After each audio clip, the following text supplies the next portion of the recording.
And I'll read the exact color title. They were white and they were slaves. But what's important in this work is on page 6, he states this here.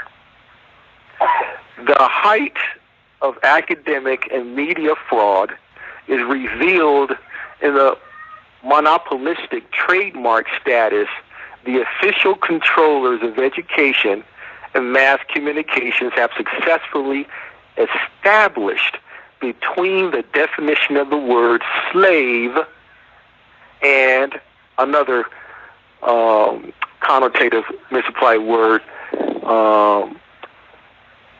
black. Mm-hmm. Now, let's just back up a bit. He said that the height of academic and media fraud is revealed. So basically what he's saying, in education and media, there's a fraud, and that fraud is the application of the word slave upon Asiatics. Mm-hmm. Okay? So this is what he's discussing. And he says that they have successfully established the definition of the word slave and have successfully applied it to Asiatics. So basically from that statement, he's basically saying that the academics have successfully applied the word slave to Asiatics, which means that we can safely infer from those statements that it never doesn't apply to Asiatics. Right. Mm-hmm.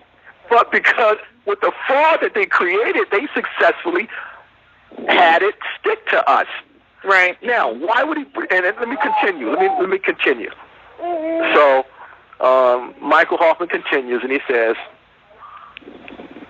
"Yet the very word slave is derived from the word slave, or how they pronounce it, Slav." I don't change the pronunciation because that's sorcery. It's the same pronunciation. But he said it derives from Slav. And according to the Oxford English Dictionary, the word slave is another name for pale-skinned Europeans in Europe.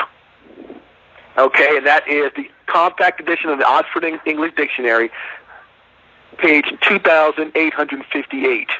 And Michael Hoffman continues, in other words, slave has always been a term for and a definition of a condition of pale-skinned people. Yet, we are told by the professors that it is not correct to refer to pale-skinned Europeans as slaves, but only as servants or captives or prisoners. Or indentured servants. Yes. Even though the very root of the word is derived from the historical fact of pale European slavery. Unquote. Okay, so now we just uncovered that there's been this fraud that's been going on in academia. Why academia? Because remember, the pen is mightier than the sword. Mm-hmm. So when they reconstructed the histories, their condition as slaves, they threw it off themselves and put it onto us. But now we're going to get into as well, because we keep also assuming that the slave put us in this position. Whereas my contention that the slave could never, in history and even now, defeat a more Asiatic person. Impossible. So, which we will get into in our discussion here, how I will show that it's been Moors or other Asiatics to put other Asiatics in that condition. All right, so we just established that the title of the very movie itself is a misapplication of the word slave upon an Asiatic. Now let's get into some of the powerful statements that were made in the movie. Hold on one second. Princess? Sure. So we're going to open up the lines, everyone. probably in the next 40 or 50 minutes. You could dial 858-357-8450, and that's option 1 if you have any questions or anything that you would like to add on to. I'm sorry, continue, Amani. Okay, so let's get into some of the powerful statements from the movie. Mm-hmm. Now, just before I do that, I would like to state this here. From my observation and analysis upon movies, I think, based upon the evidence, and it is highly supported, and then I will show how this movie supports the fact that sometimes these producers, directors, and writers who like to think upon themselves as great wizards and great magicians, sometimes may just be tools used by our ancestors to communicate messages to us today. Mm-hmm. Okay? So a lot of these movies send out these messages to us that we have to decode, and they tell us a lot, and they can actually help us and clear up many unanswered questions as to who we are. And this movie does that. Prince says, no, this is glue. Let's get into some of the powerful statements here made in this movie. Right. Now, so we have a scene where, in the beginning, the location, Saratoga, New York, in the year is 1841. And the main character name is Solomon Northup. Okay? And so in the beginning of the movie, Solomon Northup is approached by two gentlemen who is basically offering him an opportunity to make some finance using his talents, such as he was a violinist, musician, and so they had offered him that he could basically tour with them, kind of like a circus tour, where they would perform, and he can make. They had offered him $1 a day plus $3 a performance, and so he agreed. And so then they said that you must accompany us down to Washington, D.C.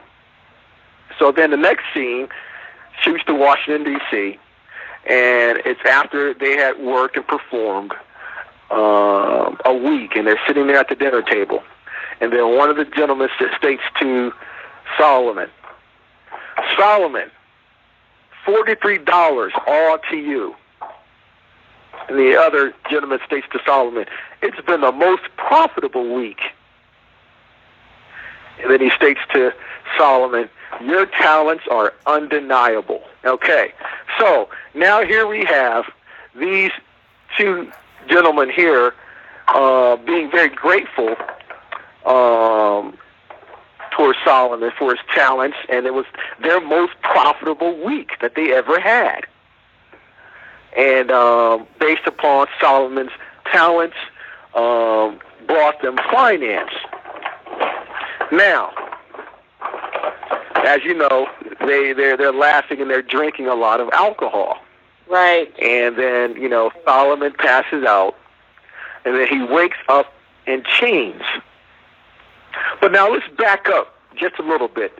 Right before when they arrive in Washington, D.C.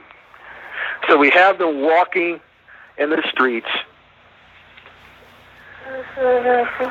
and what's kind of interesting is that Solomon's in full attire, and it's kind of I guess the higher society type individuals walking in the street, and based upon the colored history that we're taught, that we were quote unquote slaves and never in any position of freedom or authority or respect.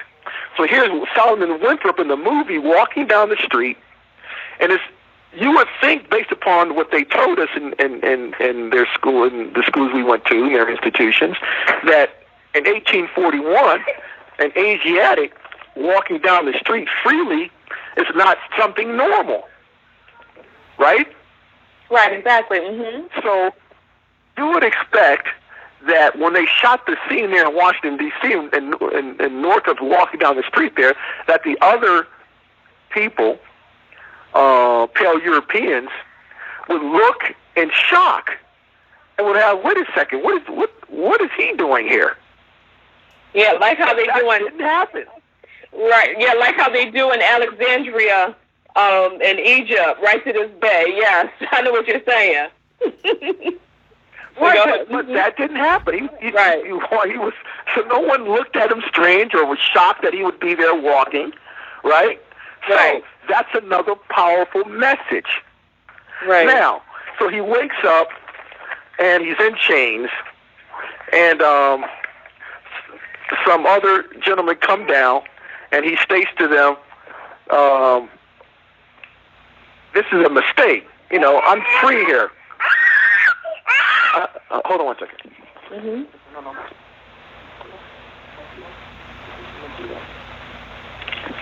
And I'm back. Sorry about that. So he said, "I'm free," and then the guy states, quote, "Resolve this. Produce your papers." And so he's in chains, so he's asked to resolve this issue and to produce his papers. But of course, he didn't have his papers, and he's in chains. And then the guy states to Solomon, "You're no free man, and you ain't from Saratoga. You're from Georgia." And then he continues, quote, "You ain't a free man. You're nothing but a Georgia runaway. You're just a runaway nigger from Georgia," unquote. Now, that's very powerful. Why is that? Because here Solomon is being forced into a class, a different jurisdiction, where those people in that particular class are considered slaves. So, and this was the whole deal in that interchange. It was actually a contract interchange. So he was forcing Solomon to agree to those conditions, agree to that contract. It wasn't his natural condition because it's impossible because he's not a slave. Right. Because I read from Michael Hoffman in the Oxford Dictionary, slave is the very condition of pale-skinned Europeans. So you don't have to get a pale-skinned European to do a contract to get them in that condition because that is their condition.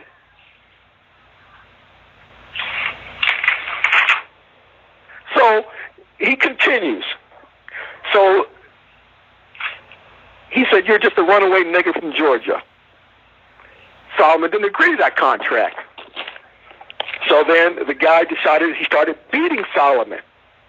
And while he's beating him, he's stating, "You are a slave. You are a slave." And he's beating and beating and beating him. What is he trying to accomplish? He's trying to get consent to that particular contract from Solomon. You know, Amani, on that scene right there, it really, when you read the book and then like look at the movie again, the vibrations of roots is going to come into play. The whole your name is Toby. And so it's like when I'm thinking about the time reference, it's almost as if like this whole story of Roots is really based on Solomon's story. But continue. Okay. So he beats him. Then he asked Solomon, trying to get his consent again. He said, "Are you a slave?" Right. And Solomon says, "No."